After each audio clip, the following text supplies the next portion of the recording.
আজকে বানাইমু কাতলা মাছের ঝোল শস্য দিয়া।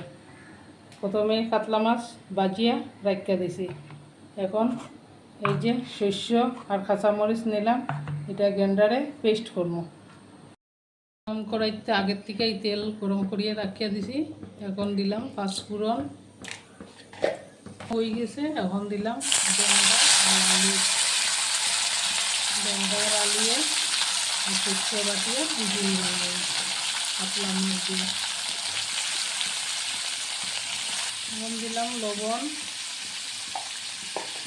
তারপরে দিলাম হলুদ, তারপরে দিলাম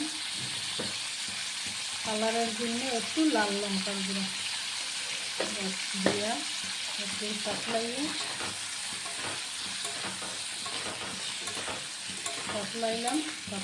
এখন ডাকিয়া দিব, একটু সিদ্ধ হইব।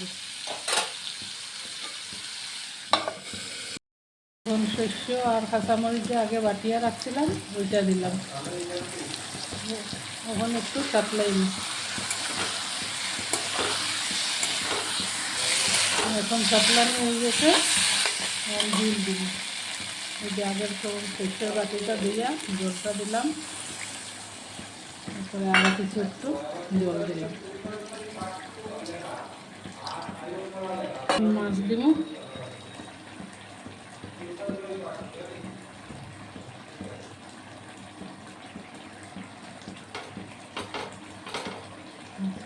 জাল হইলে পরে নামাই দিব।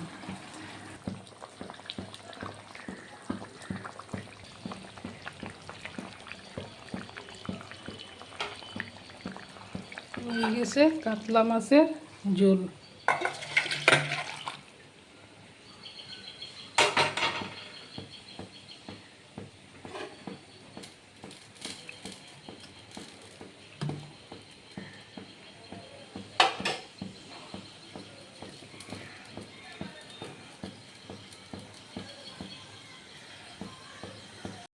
বন্ধুরা, আরও তো দেখাইছি না তোমরা, লাউ দিয়া লাউ দিয়া মাছের মাথা দিয়া বানাইছি। এটা কাঁকরোল আর পটল ভাজা, মুসুরি ডাল, আর এই যে ভাত, গরম ভাত, এইগুলাই আজকের।